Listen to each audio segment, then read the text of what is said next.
வணக்கம். குளிக்கும் முன் இதை நினைவில் கொள்ளவும். உண்மையில் நம்மில் பல பேருக்கு எதற்காக குளிக்கிறோம் என்றே தெரிவதில்லை. அழுக்கு போகவா? நிச்சயம் கிடையாது. சரி, பின் எதற்கு குளிக்கிறோம்? குளியல் குளிர்வித்தல். குளிர்வித்தலே மருவி குளியலானது.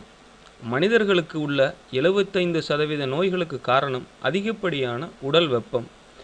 இரவு தூங்கி எழும்போது நமது உடலில் வெப்பக்கழிவுகள் தேங்கியிருக்கும்.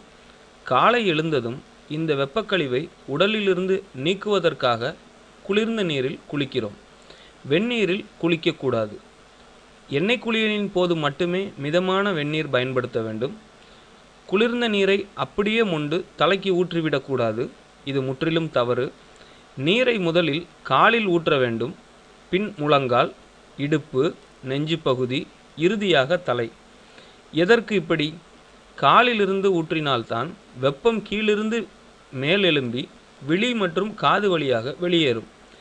நேரடியாக தலைக்கு ஊற்றினால் வெப்பம் கீழ் நோக்கி சென்று வெளியில் போக முடியாமல் உள்ளேயே சுழன்று கொண்டிருக்கும். இப்பொழுது நம் முன்னோர்களின் குளியல் முறையை கண்முன்னே கொண்டு வருவோம். குளத்தில் ஒவ்வொரு படியாக இறங்குவார்கள்.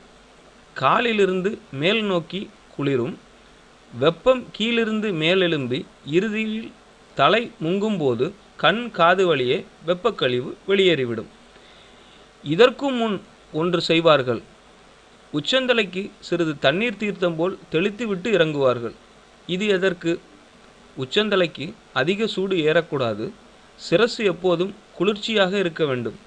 எனவே உச்சியில் சிறிது நனைத்துவிட்டால் குளத்தில் இறங்கும்போது கீழிருந்து மேலாக எழும்பும் வெப்பம் சிரசை தாக்காமல் காது வழியாக வெளியேறிவிடுகிறது. நம் முன்னோர்களின் ஒவ்வொரு செயலுக்கும் 1000 அர்த்தங்கள் உண்டு. குளித்துவிட்டு சிறிது நேரம் ஈரத்துணியோடு இருப்பது மிக நல்லது. பித்தம் நீங்கி பிராணவாயு அதிகரித்தால் அனைத்து நோய்களும் ஓடிவிடும். புத்தி பேதலிப்பு கூட சரியாகும். குளியலில் இத்தனை விஷயங்கள் இருக்கும்போது குளியல் அறை என்றாலே அதில் ஒரு ஹீட்டர் வேற. இப்போ சுடுதண்ணீரில் சோப்பும் ஷாம்பும் போட்டு குளிச்சுட்டு வந்தால் நாம் நோயாளியாக இல்லாமல் வேற எப்படி இருப்போம்? குளிக்க மிக நல்ல நேரம் சூரிய உதயத்திற்கு முன். குளிக்க மிக சிறந்த நீர் பச்சை தண்ணீர். குளித்தல் குளிர்வித்தல். குளியல் அழுக்கை நீக்க அல்ல, உடலை குளிர்விக்க. இறைவன் கொடுத்த இந்த உடல் மீது உங்களுக்கு அக்கறை இருந்தால் இதை முறைப்படுத்துங்கள். மேலும் தகவல் அறிய சேனலை சப்ஸ்கிரைப் பண்ணுங்கள். நன்றி.